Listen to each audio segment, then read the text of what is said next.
পরবর্তী খবরে নজর রাখবো। জাল আধার কার্ডে গ্রেফতার ব্যাংক কর্মী। আধার কার্ড বানিয়ে দেওয়ার অভিযোগে গ্রেফতার করা হয়েছে ওই ব্যাংক কর্মীকে। অভিযোগের ভিত্তিতে গ্রেফতার এক ব্যাংক কর্মী। গ্রেফতার করে খড়িবাড়ি থানার পুলিশ। বাংলাদেশি মহন্ত বর্মনকে আটক করে জিজ্ঞাসাবাদ করা হচ্ছে। তল্লাশিতে বাংলাদেশি নথি, ভারতীয় আধার কার্ড উদ্ধার। তারপরেই তাকে খড়িবাড়ি থানার হাতে তুলে দেওয়া হয়। ব্যাংক কর্মী সোমেশ বর্মন তাকে আধার কার্ড বানিয়ে দেয়। টাকার বিনিময়ে আধার কার্ড বানিয়ে দেওয়া হয়েছিল বলে অভিযোগ রয়েছে। বাংলাদেশিকে আধার কার্ড বানিয়ে দেওয়ার ক্ষেত্রে গ্রেপ্তার করেছে খড়িবাড়ি থানার পুলিশ।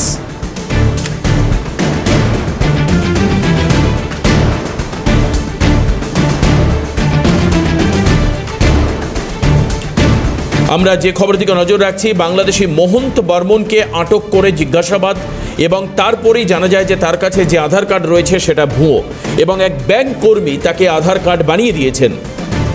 পিকাই ঘোষ আমাদের প্রতিনিধি আমাদের সঙ্গে রয়েছেন। পিকাইয়ের কাছে যাব। পিকাই, এই ক্ষেত্রে খড়িবাড়ি থানার পুলিশ গ্রেপ্তার করেছে এক ব্যাংক কর্মীকে। এক্স্যাক্টলি আধার কার্ড নকল করে টাকার বিনিময়ে বানিয়ে দেওয়া ছাড়া আর কি কোনো অভিযোগ রয়েছে তার বিরুদ্ধে?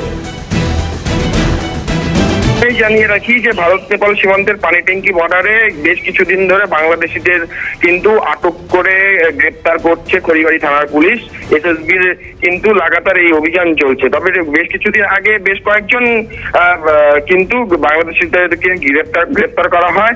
এরপরে জিজ্ঞাসাবাদ করার পরে কিন্তু বেশ কিছু চাঞ্চল্যকর তথ্য উঠে আসে, যেটা জানা গিয়েছে জলপাইগুড়ির এক বেসরকারি ব্যাংকের কর্মী এই বাংলাদেশিদের কিন্তু আধার কার্ড বানিয়ে দিত মোটা টাকার বিনিময়ে। এরপরেই কিন্তু পুলিশ গতকাল রাতে সেই তার বাড়িতে যায় এবং বাড়িতে গিয়ে কিন্তু তাকে গ্রেপ্তার করে। গ্রেপ্তার করার পরেই তার কাছ থেকে বেশ কিছু নথি উদ্ধার হয়েছে এবং যেটা জানা গিয়েছে যে সমস্ত বাংলাদেশি চোরাই পথে বাংলাদেশ থেকে ভারতে প্রবেশ করতো তাদেরকে মেন নজরে রেখে এবং মোটা টাকার বিনিময়ে সেই সমস্ত বাংলাদেশিদেরকেই কিন্তু অবৈধভাবে ওই ব্যাংকের কর্মী কিন্তু সেখান থেকে তিনি কিন্তু বাংলাদেশিদেরকে কিন্তু ভারতীয় আধার কার্ড কিন্তু বানিয়ে দেওয়া হতো এবং ভারতীয় পরিচয়পত্র হিসাবে সেই আধার কার্ড কিন্তু সাধারণ যে সমস্ত সরকারি কাজে ব্যবহার করা যেত সেই সমস্ত কাজেই কিন্তু তারা ব্যবহার করতো। তবে এই ঘটনাকে কেন্দ্র করে রীতিমতো গোটা এলাকায় চাঞ্চল্যকর একটা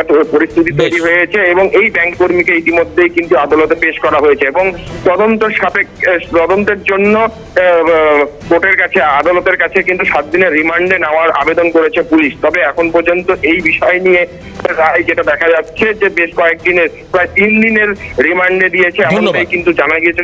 বেশ, ধন্যবাদ পিকাই ঘোষ আমাদের প্রতিনিধি আমাদের সঙ্গে ছিলেন।